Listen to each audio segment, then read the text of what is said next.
Welcome to Up on Game presents Keeping Pace with Skill. And now, here again, LaVar Arrington. Welcome back in. We're going to keep it going. We are in Lexington, Kentucky. And joining me now is a special person, the sheriff, John Hunt. That's my guy. You know why he's my guy? Because he's a first responder, responding to a catastrophic happening. Obviously, the floods taking place here in Kentucky. Sheriff, I appreciate you joining me. I'm excited to talk to you about your efforts. First and foremost, thank you for your service.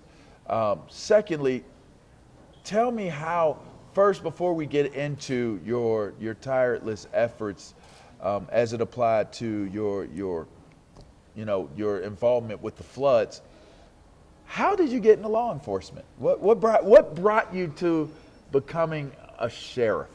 Yeah, so as a young boy, I watched my dad do it. Okay. My dad was legacy play. It was a legacy, something I wanted to do after my dad, and I watched him do it and serve the community, and I've seen the respect that he had. And so when I was a young boy, 20 years old, 21, I joined the Kentucky State Police. Stayed over 20 years there, and then when I got out, I did another little stint in public service. Now I ran for sheriff in 2013. Wow, that's awesome. Now, a lot of times people do things, and you know what? It's a status play, or it's maybe ego-driven, whatever it may be. But then you find out what true leadership is when certain things happen. When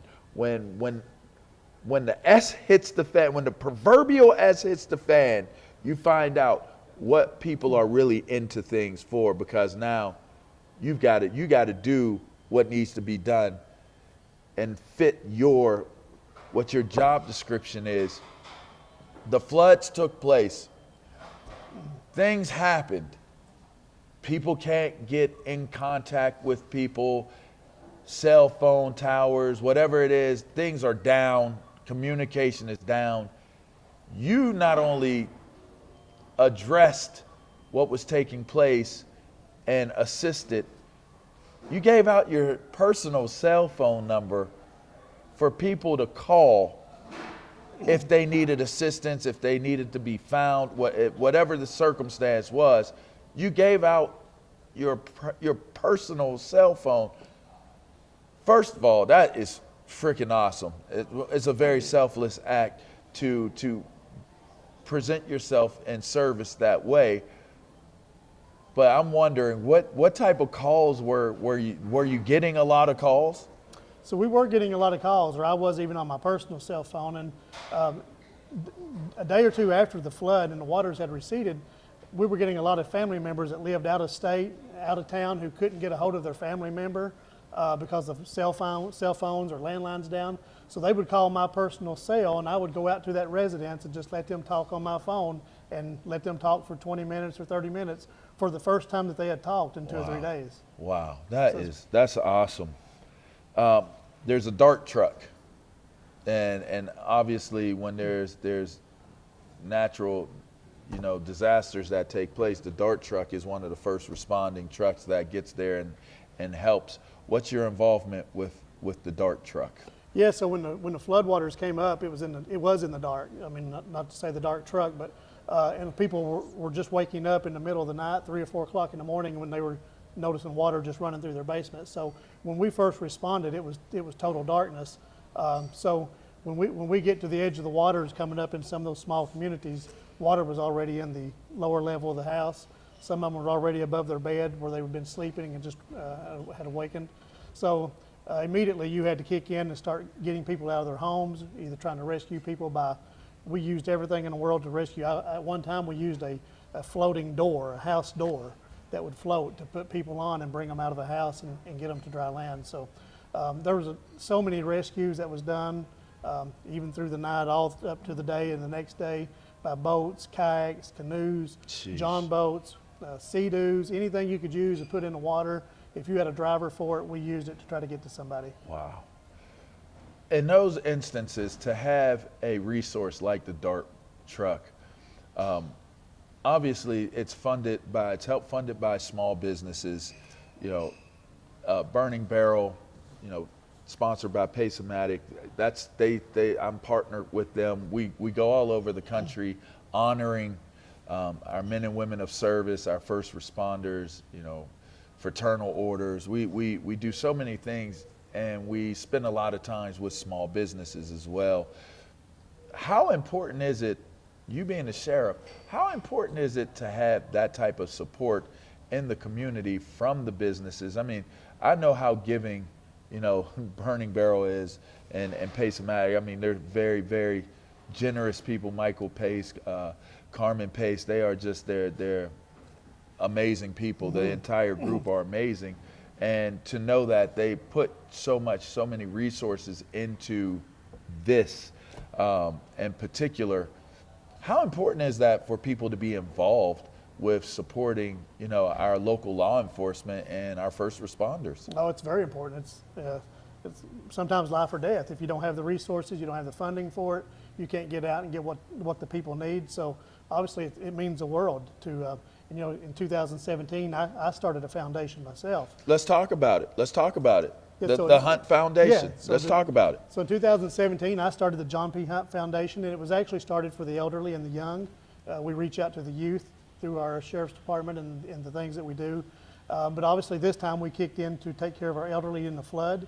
A lot of our elderly have been left behind. Their family have moved away for jobs or whatever. So that's what our program does. We take care of the elderly that's been left behind and the youth to try to get them the resources they need. And obviously we had to do a lot of clean out of houses. We hired for equipment to come in and trucks and dozers and try to clean out for some of these elderly people's homes that they couldn't do for themselves.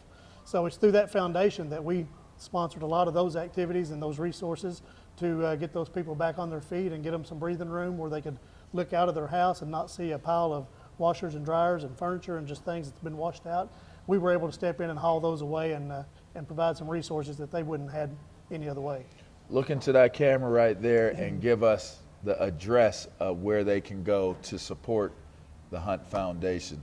The John P. Hunt Foundation for Community Enhancement is on the jphfoundation.org, jphfoundation.org, and there to give us our mission statement and outline what we do and where that money goes and how many people we help along the way. Perfect. All right. We're going to end this off on a lighter note. Now, I saw you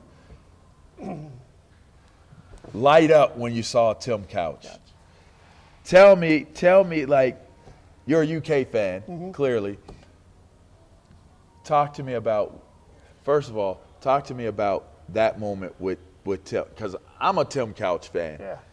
And so that's and now you guys have a former Penn Stater. You guys took our quarterback, by the way. You know, I wasn't happy about that, but I'm a UK fan for the simple fact. All right, here's something you should know. John Calipari recruited me for basketball when I was in high school. Orlando Antigua, one of the other coaches that's on the staff, he's one of my buddies. I was trying to get him to come down here. I'll probably see him tonight, but he's one of my heroes growing up. He played for Pitt. I grew up in Pittsburgh. I don't know if Rod Strickland still on the staff? He might have moved on by now, but Rod Strickland was in Washington, D.C. when I was in Washington, D.C. So I got a lot of ties to the Kentucky basketball and football family.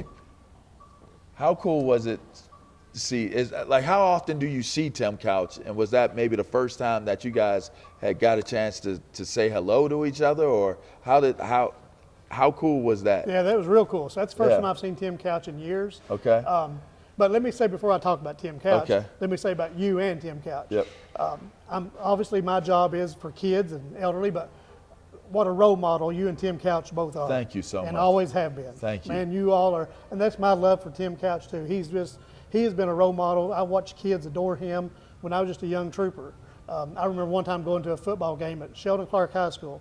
Tim played for Leslie County, and I had to hold a kid up, a little 6-year-old kid that was begging to see over the fence to watch Tim Couch play Wow, football. so you've seen him in high school. Yeah, so I got wow. to, yeah. So, and then as a trooper, as a state trooper, I would volunteer to work UK ball games. Okay. Just to go watch Tim Just go Couch see him play. play, right. I don't know if I volunteered after that or not, but I did go watch Tim Couch play. And Right. so a great fan. He's an Eastern Kentucky boy. He's just Yeah. an hour away from where I grew up and lived.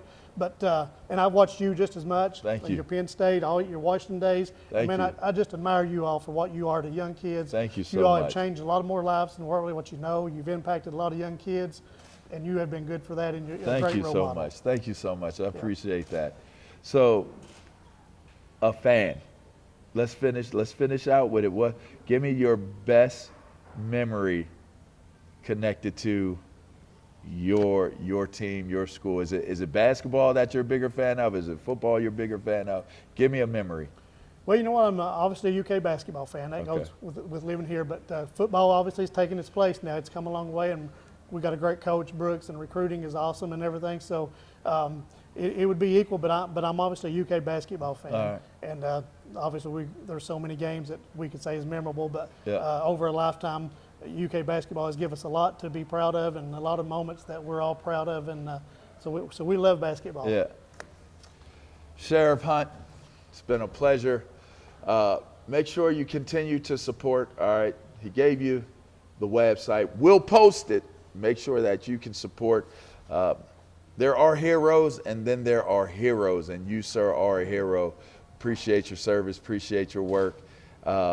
And it's such an honor to be able to interview. So continue the great works, and we'll make sure that we tell the story and make sure that the story gets out there so that people understand that, you know what, it makes sense to sacrifice and be a person of service. Giving back to your community is super important. So appreciate it. Appreciate you. Thank you. Appreciate you. All right. Hey, that's the sheriff. I'm the linebacker. This is Up On Game presents Keeping Pace with Skill. Till next time, make sure you subscribe, by the way. Click on the button. You'll see all of the latest content that comes from Keeping Pace with Skill on the Up On Game Presents network feed. All right, we're getting out of here. Till next time, talk to you. I'm LaVar Arrington.